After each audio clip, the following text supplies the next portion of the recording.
narasumber, para undangan serta hadirin sekalian, para peserta pelatihan PR Lokus 22 Kabupaten Bogor. Puji syukur kita panjatkan kehadirat Allah Subhanahu wa Ta'ala yang telah melimpahkan rahmat, berkah dan hidayahnya sehingga kita dapat berkumpul dalam keadaan sehat hari ini.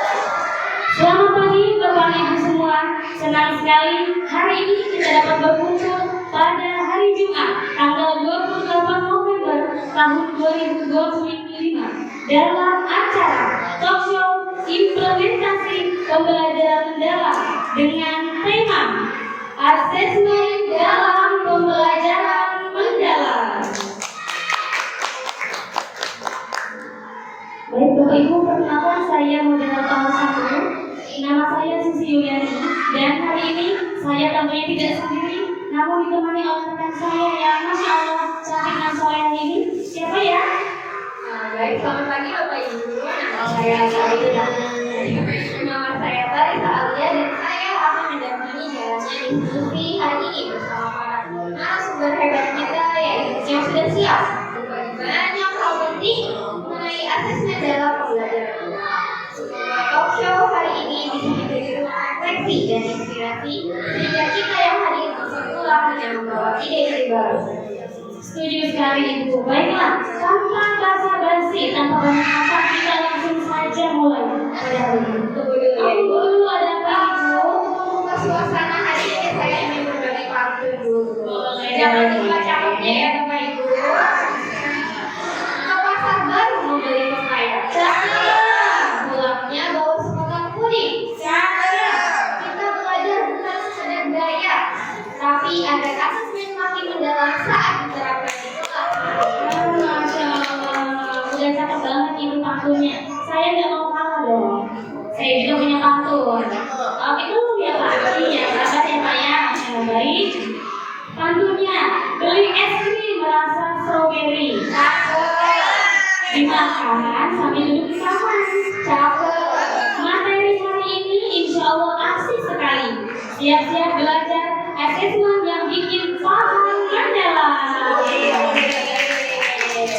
Bapak Ibu sekalian, kita langsung saja membuka acara talk show hari ini dengan membaca basmalah bersama. Bismillahirrahmanirrahim. Alhamdulillah. Sebelum kami mengundang narasumber hebat kita, izinkan kami membacakan biodata dari kedua narasumber kita pada hari ini. Yang pertama ada Ibu Amalianti MPD, yang merupakan seorang guru hebat yang telah mengabdikan dirinya lebih dari 9 tahun. Beliau mengajar di SD Taman Sari 4 dan dikenal sebagai sosok pendidik yang inspiratif yang selalu mengutamakan pendekatan kreatif dan menyenangkan dalam proses belajar mengajar. Berbagai inovasi pembelajaran ia ciptakan, mulai dari kelas berbasis proyek hingga pemanfaatan teknologi sederhana untuk meningkatkan motivasi belajar siswa. Dedikasinya telah mengantarkan guru menjadi guru yang berprestasi. Dengan semangatnya yang tidak pernah memadam, Ibu Amalianti terus berkomitmen menghadirkan pendidikan yang bermakna dan menyentuh hati para siswa. Baik, untuk narasumber kedua, yaitu Bapak Nurholis Majid SPD, adalah seorang guru hebat yang dikenal karena kepiawaiannya dalam merancang pembelajaran yang efektif dan bermakna. Mengajar selama lebih dari 20 tahun di SD Negeri Sukasari 3, beliau selalu mengutamakan strategi mengajar yang terstruktur, inovatif, dan berorientasi pada perkembangan karakter siswa. Banyak siswa yang menyebut beliau sebagai sosok yang mampu membuat pelajaran sulit menjadi mudah dipahami berkat penjelasannya yang jelas dan pendekatannya yang sistematis. Dedikasi inilah yang mengantarkan beliau meraih berbagai penghargaan di bidang inovasi pembelajaran dan menjadi panutan bagi banyak rekan guru. Selain itu, Bapak Nurholis juga dikenal sebagai guru yang jenaka, guru yang lucu, dan guru yang sangat menyenangkan untuk siswa-siswanya. Baik, hadirin yang saya hormati, tibalah saatnya kita menyambut narasumber hebat kita. Dengan penuh hormat kami persilakan kepada Bapak Nurholis Majid dan Ibu Amalianti untuk memasuki area panggung dan menempati tempat yang selanjutnya. Kalian sekalian, marilah sambut dengan tepuk tangan yang meriah.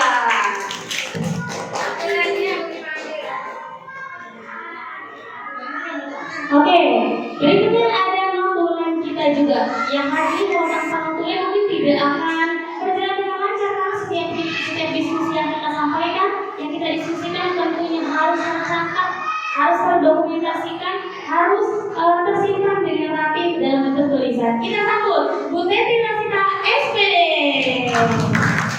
Tidak lupa juga di belakang layar kita didukung oleh kameramen hebat kita yaitu Bapak Riki Setia Gunawan SPD. Nah, tepuk tangan dulu dong, karena di belakang layar kita juga ada sosok yang penting yang bisa mendokumentasikan kegiatan kita hari ini. Oke, Bu Tarisa, kita mulai aja ya diskusinya ya.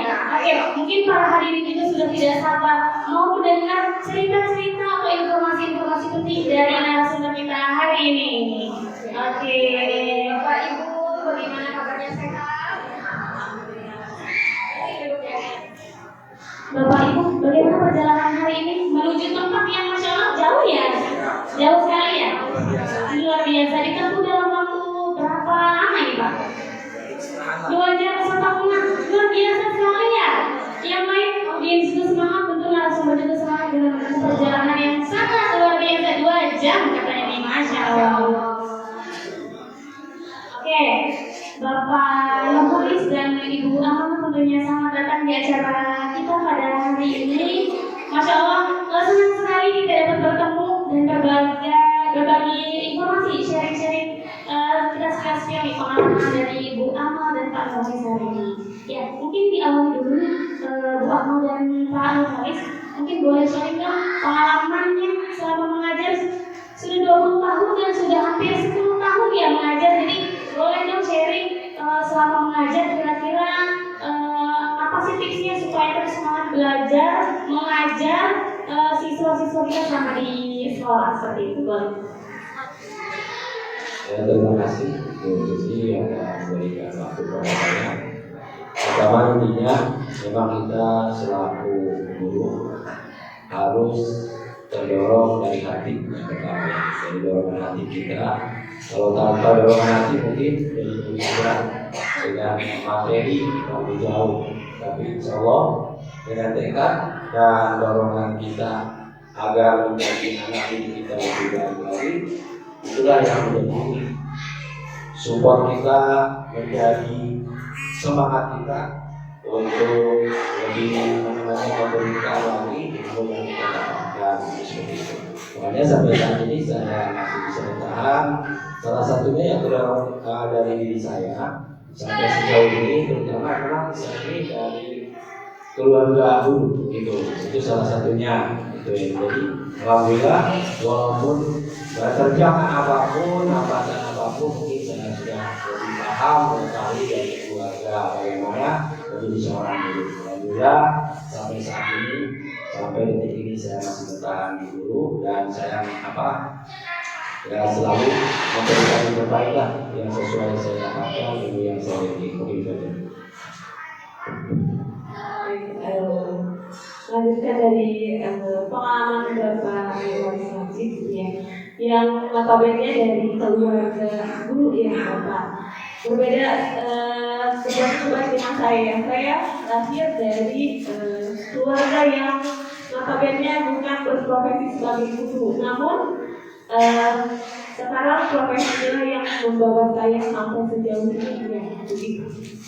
Dari pemaparan Pak Majid tadi juga mungkin dari panggilan hati ya, jadi sehingga membuat saya merasa memiliki tanggung jawab besar untuk melakukan transformasi atau perubahan sekecil apapun di dunia pendidikan, dan itu tentunya untuk generasi penerus bangsa ini.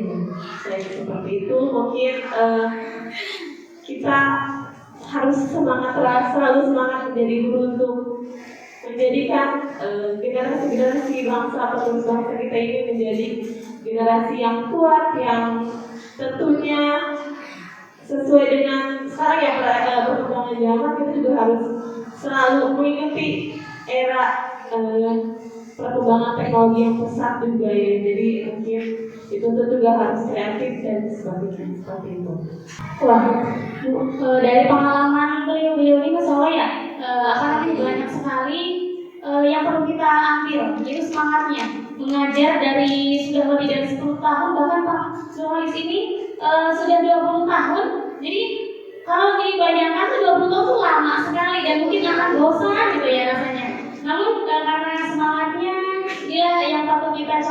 yang patut kita teladani. Tiru juga mungkin semangatnya dari pemaparan kita hari ini terkait dengan semangat mengajarnya. Semoga Semoga kasih bisa tepuk tangan dulu kepada dua narasumber hebat kita. Oke, baik. Tentunya Bu Amal dan Pak Nurholis ini banyak sekali pengalaman-pengalaman pelatihannya. Karena banyak banget juga, pasti dengan pengalaman yang lama itu pasti pernah ikut yang namanya pelatihan-pelatihan. Ya, pada saat ini mungkin sedang banyak sekali yang mengikuti pelatihan yang banyak manfaatnya sekali, yaitu terkait dengan pembelajaran mendalam.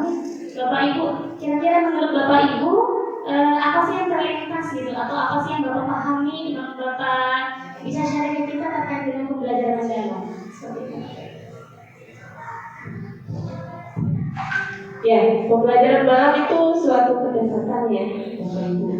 Jadi suatu pendekatan yang menekankan pada proses belajar yang mendorong di mana murid harus memahami konsep secara menyeluruh dan mendalam. Ya, jadi tidak hanya pada permukaan saja, tapi lebih mendalam lagi, dan yang terpenting itu mengaitkan dengan kehidupan nyata, sehingga di mana nanti di situasi yang berbeda murid itu mampu mengaplikasikannya walaupun pada situasi yang baru. Jadi bukan hanya sekedar menghafal atau mengulang informasi, namun juga lebih ke skill ya. Jadi keterampilannya seperti itu. Menurut Bapak Ibu nih, kenapa pembelajaran mendalam itu penting sekali untuk diterapkan di kelas? Pembelajaran mendalam ini sangat penting dalam proses untuk memproses pemikiran ya, dan juga pemahaman siswa, bukan hanya untuk menjawab tentang masalah salah atau benarnya, itu termasuk dengan asisten refleksi ya, itu seperti itu. Mungkin itu saja. Nanti menurut Bapak Ibu, teknik pembelajaran mendalam itu penting diterapkan di kelas. Seperti yang saya katakan tadi, bahwa pembelajaran mendalam itu membawa murid itu lebih jauh mendalam memahami suatu materinya. Jadi lebih kompleks lagi, lebih menyeluruh lagi di belajarnya seperti itu. Bahwa membawa anak juga yang menambahkan sedikit tadi ya, membawa anak yang lebih kritis ya terhadap pembelajaran yang sudah diajarkan oleh guru tersebut. Baik, terima kasih Bapak Ibu jawabannya, insya Allah betul sekali ya. Di pembelajaran mendalam juga tentu terkait dengan tema kita hari ini ya, tentang asesmen pembelajaran mendalam. Tentu dibahas mungkin pada saat Bapak Ibu ikut pelatihan atau Bapak Ibu sebagai pemateri juga gitu ya. Mungkin yang mau saya tanyakan adalah, kalau dibandingkan dengan asesmen yang biasa digunakan gitu ya, apa sih bedanya asesmen di pembelajaran mendalam ini dengan asesmen yang mungkin sebelum-sebelumnya dilaksanakan oleh guru seperti itu?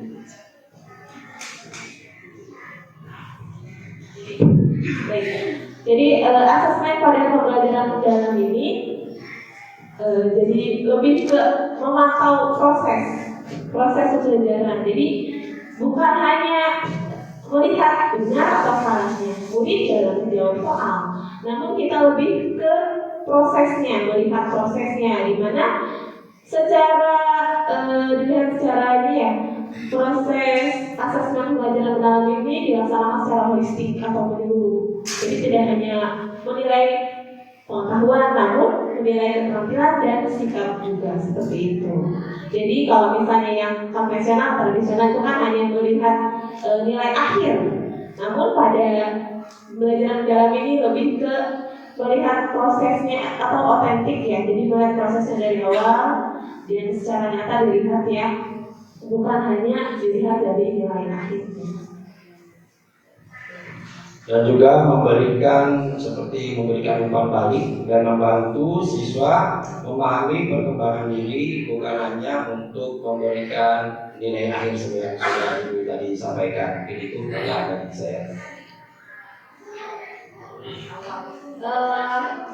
Menurut Bapak Ibu nih, apa sih perbedaan pembelajaran mendalam itu dengan pembelajaran tradisional yang sering kita terapkan di kelas?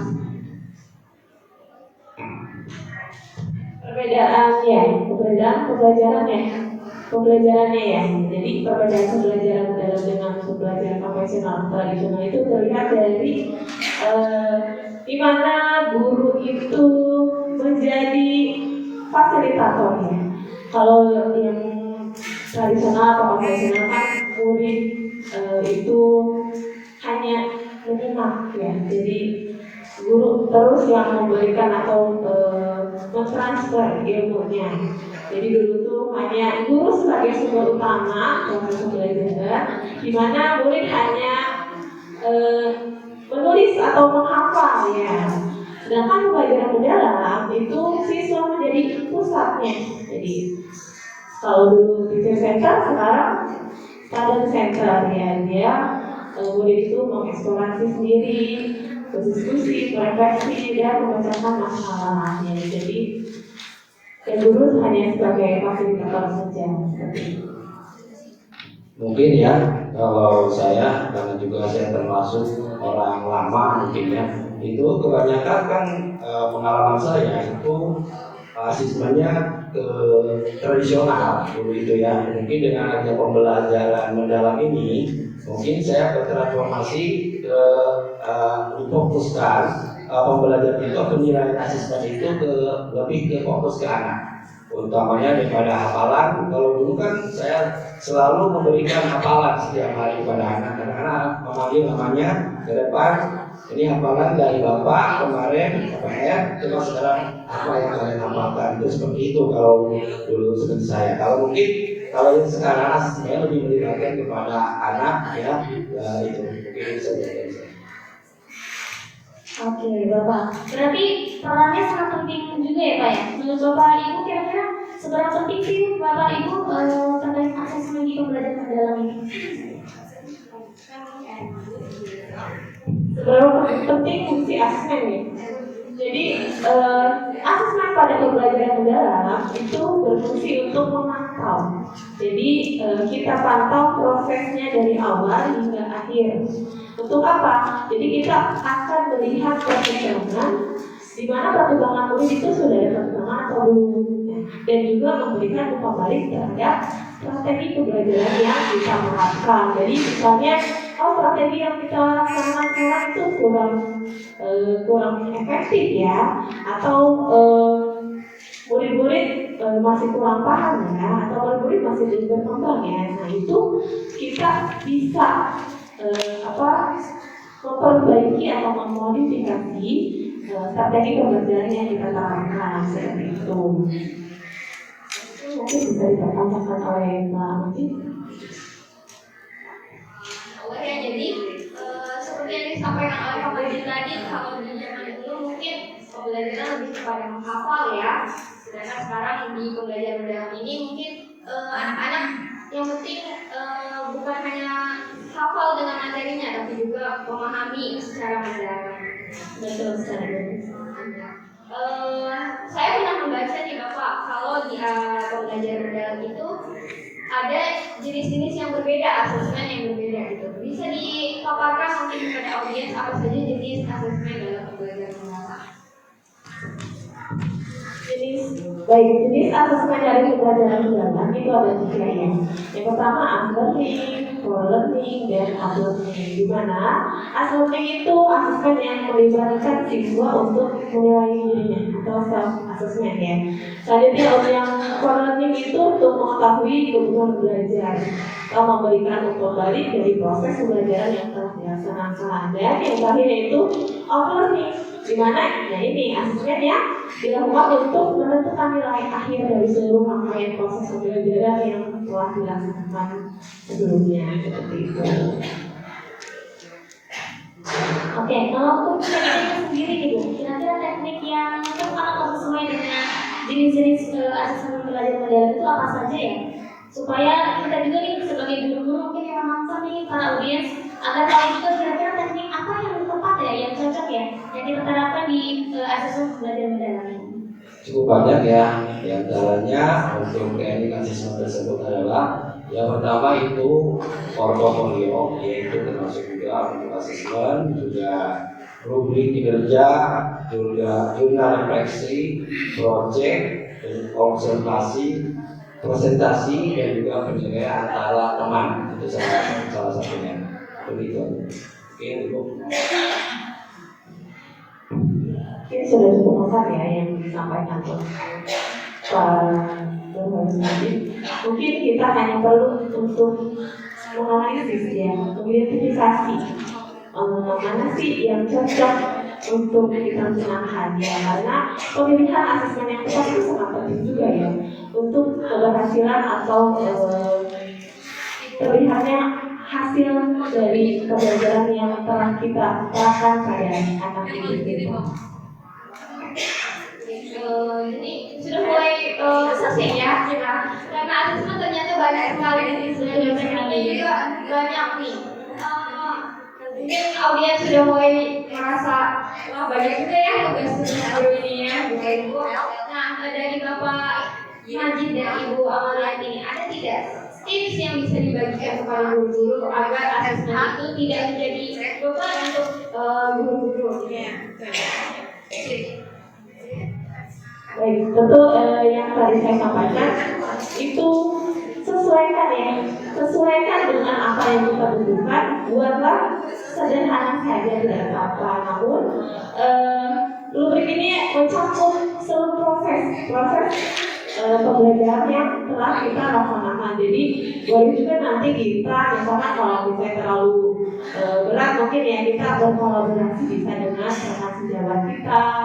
Boleh juga nanti kita menyusun instrumen sama-sama dengan rekan sejawat kita bisa, atau nanti kita bisa menyicil ya istilahnya menyicil instrumen atau asesmen itu dalam aktivitas belajar, jadi tidak terlalu menumpuk di akhir saat proses asesmen dilaksanakan seperti itu. Atau untuk sekarang kan kita sedang ada di pekan ASTS ya, akan menghadapi pekan ASTS, jadi mungkin yang sekarang harus disiapkan itu kita harus menentukannya tujuan asesmen kita untuk sumatif ya atau mulai akhir. Yang harus kita siapkan itu CP atau TP. Lalu kita menyiapkan instrumen yang kita pilih, mau instrumen yang berupa soal atau berupa penugasan atau berupa proyek atau aktivitas lainnya seperti itu. Nah, setelah itu kita harus membuat rubrik penilaiannya seperti itu. Sama sih mau Mungkin benar sekali yang sudah dipaparkan bahwa kita bisa menggunakan yang sederhana melakukan supaya yang selama kita rasakan untuk penilaian itu kita menyederhanakan lah, ya, yang menyesuaikan dengan apa yang kita butuhkan, apalagi untuk di sekarang itu udah hari semester ya, itu adalah salah satu penilaian yang kita apa yang harus kita siapkan, apa yang harus kita butuhkan untuk penilaian anak di akhir semester ini. Oke, mungkin ini betul sekali ya. Kita itu sekarang sedang dihadapkan dengan pekan-pekan yang mau mendekati AS mungkin ya. Bapak Ibu juga sedang mengalami mungkin membuat soalnya, kemudian menyusun indikator atau capaian yang mau dicapai nanti pada saat membuat soalnya seperti apa. Nah, boleh berbagi nih Bapak Najib dan Ibu Amal terkait bagaimana sih kira-kira kita membangun budaya asesmen yang bermakna seperti itu. Ya, kita mulai dari asesmen formatif ya, atau asesmen yang mengedepankan empati itu untuk perbaikan proses pembelajaran kita ya. Lalu kita menentukan kriteria juga yang tentunya yang bisa mentransformasikan asesmen yang telah kita susun seperti itu. Selanjutnya kita bisa memberi ruang untuk melibatkan siswa juga dalam perencanaan asesmen yang akan kita laksanakan. Terima kasih Ibu Amalia di jawabannya. Berbicara soal asesmen nih, sebagai guru pasti ada tantangannya saat membuat asesmen itu. Nah, mungkin bisa dibagikan apa tantangan dalam pelaksanaan pembelajaran asesmen yang sudah dilakukan oleh Bapak. Ya mungkin tantangan yang sangat dalam ketika kita melakukan pembelajaran di kelas yaitu mengenai keterbatasan waktu ya. Karena di situ kalau kita sedang melaksanakan KBM atau kegiatan belajar mengajar di kelas, dan seringkali keasikan, apalagi kita menggunakan metode-metode sekarang ya, yang mengenai digital, itu sangat waktu itu sangat terasa. Kita belum sampai, anak-anak masih belum masih antusias, tetapi waktu sudah habis gitu ya. Itu salah satunya. Dan juga kebiasaan lama yang berorientasi pada nilai dan kesiapan instrumen gitu ya, yang perlu kita siapkan solusinya seperti apa, dan juga pelatihan guru yang harus ditingkatkan untuk membagi tantangan ya, salah satu tantangan untuk kita bagaimana kita bisa memanage waktu yang sesuai dan dengan kebutuhan yang kita butuhkan. Jadi itu saja. Oke, betul sekali ya. Di zaman sekarang juga tentu tadi Pak Majid juga membicarakan tentang bagaimana tantangan guru. Apalagi di era sekarang ya, digital, selalu dengan digital, mungkin banyak guru-guru yang sekarang sudah jarang menggunakan akses tradisional. Ada sih tentunya, pasti ada, namun akan dibarengi atau diimbangi dengan asesmen yang digital seperti itu. Kira-kira pertanyaan terakhir mungkin ya, untuk Bapak dan Ibu, kira-kira apa sih perannya teknologi digital, kemudian contoh aplikasi-aplikasi apa sih yang kita gunakan gitu, yang sekiranya tepat dan sesuai sekali yang harus kita gunakan untuk asesmen di sekolah masing-masing. Ya, asesmen, hubungan asesmen dengan teknologi ya. Mungkin asesmen dan teknologi pada zaman sekarang ini, teknologi sangat mempermudah. Saya rasakan sendiri pengalaman ya, saat buat saya membuat soal, saat atau mau mengoreksi, sekarang kan udah banyak aplikasi ya. Jadi kita tuh sangat-sangat dipermudah oleh aplikasi. Mungkin itu untuk mengefisienkan waktu dan tenaga juga ya. Jadi bisa teknologi kita gunakan untuk mempermudah tadi, lalu untuk memantau perkembangannya atau umpan balik melalui media digital ya. Contoh aplikasinya contohnya yang sering yang kita kenal ya Quizizz, kayak Kahoot, Google Form, atau masih banyak lagi aplikasi-aplikasi yang mungkin yang sekarang sudah banyak kita bisa akses di media atau di internet seperti itu. Oke, Masya Allah. Berikan tepuk tangan yang meriah juga untuk narasumber kita hari ini. Informasinya sangat jelas sekali, lengkap sekali, kemudian penyampaian insya Allah sudah dipahami oleh kita yang masih belajar ya. Betul. Kita ini yang termasuk guru yang baru ya. Baru sekali di kita ya. Kita alhamdulillah banget dipertemukan dengan narasumber hebat kita yang sangat sudah banyak berpengalaman di bidang pendidikan tentunya ya. Alhamdulillah Bapak Ibu, terima kasih untuk pemaparan materi hari ini terkait dengan asesmen pembelajaran mendalam.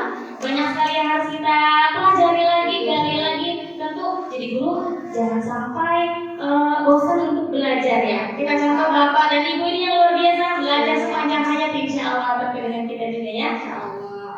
Mungkin dari audiens ada yang ingin bertanya kepada dua narasumber kita ini, boleh pertanyaannya? Ya, kita buka sesi pertanyaan ya. Mungkin untuk satu pertanyaan saja. Silakan maju, Ibu. Sebutkan nama dan instansi. Ada satu. Baik, nama saya Ayu Desari, saat ini mengajar di SDN Sukasari 01. Ini materi yang sangat menarik sekali ya, karena memang asesmen itu tidak bisa kita hindari gitu, ada dalam pembelajaran. Yang ingin saya tanyakan adalah mengenai pada zaman sekarang ya, di abad yang sekarang di era digital, itu adakah peran teknologi dalam asesmen seperti itu? Ya, berikan tepuk tangan untuk Ibu Mita yang sudah bertanya. Alhamdulillah berarti Ibu Mita menyimak ya dari pemahaman materi kita hari ini sehingga muncul pertanyaan-pertanyaan yang luar biasa sekali ya. Boleh dijawab Ibu Amal atau Pak Majid, silakan. Baik, saya akan menjawab pertanyaan dari Ibu Ida. ya. Peran teknologi dalam asesmen.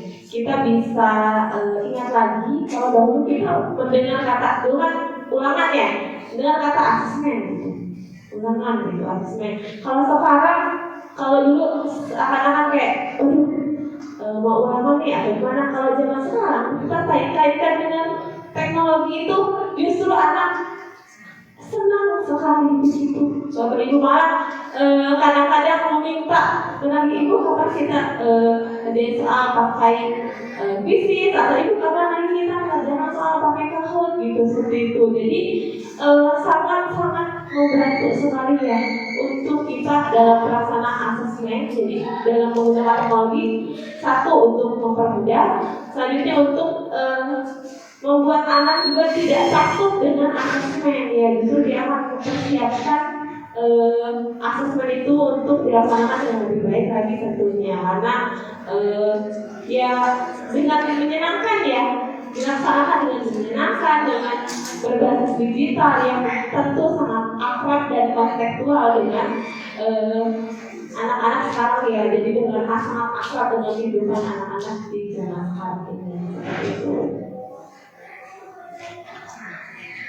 Dari Pak mungkin ada tambahan? Mungkin itu tadi tentang peran teknologi ya, itu sangat membantu sekali bahwa peran teknologi kita itu bagi guru itu sangatlah membantu, terutama kita dalam pemilihan anak itu secara tidak langsung kita mengetahui anak tersebut ini kekurangan dan kelebihannya, bahkan kita tidak harus berbicara dengan dia, kita menggunakan teknologi dengan kuis saja. Kita bisa mengetahui mana anak yang sudah tahu angka 1 sampai 10, mana anak yang belum tahu angka dari 1 sampai 10. Itu sangat membantu sekali bagi saya juga. Karena saya salah satu guru yang turun kelas ya untuk tahun ini, yang biasa kelas atas Bu, sekarang di bawah saya ya, karena saya ada tantangan juga bagaimana saya merasakan mengajar masa itu seperti apa. Cukup luar biasa sampai merasakan nyebokin yang yang kecil laki-laki ya, mohon maaf kalau perempuan itu urusannya kelas kayaknya. Jadi itu sangat membantu sekali ya peran daripada teknologi ini. Jadi kita tidak tahu, tidak sampai perasaan anak itu terkena, ini dulu biasanya begini, kekuatannya di sini, lu mah kurang mampu sebelah sini tidak. Tapi kita bisa mengetahui AB anak tersebut. Dengan peran teknologi ini kita lebih dipermudah. Begitu saja. Wah, luar biasa nih jawabannya. Tepuk tangan yang meriah lagi dong untuk anak kita. Mudah-mudahan pertanyaan dari Bu Ida ini mewakili dari audiens yang luar biasa pada hari ini ya. Oke, terima kasih Ibu Larissa ya. Waktunya sudah habis saja nih kita diskusi, ngobrol-ngobrol simple namun bermakna ya, alhamdulillah ya. Salam kepada kedua narasumber hebat kita yang sudah berbagi pengalamannya. Betul ya, saya dapat terima kasih juga atas pemaparan yang sangat luar biasa dan sangat membuka wawasan sekali. Semoga apa yang kita bahas hari ini dapat menjadi pemantik bagi kita semua untuk menghadirkan pembelajaran yang lebih mendalam, otentik dan bermakna ya. Terima kasih juga kepada seluruh peserta audiens yang sudah mengikuti dengan antusias selama acara konferensi hari ini. Kami berharap diskusi ini memberikan banyak inspirasi yang dapat langsung diterapkan di kelas bersama nanti. Oke, baik. Mungkin sebelum kita tutup kegiatannya, izin saya menyimpulkan untuk kegiatan hari ini. Baik, hadirin sekalian, kita telah sampai pada akhir talk show mengenai asesmen pembelajaran mendalam. Dari diskusi hari ini kita dapat menyimpulkan bahwa asesmen bukan hanya alat untuk menilai hasil belajar saja, tetapi juga merupakan proses penting untuk memahami perkembangan, kebutuhan, dan potensi siswa secara lebih menyeluruh.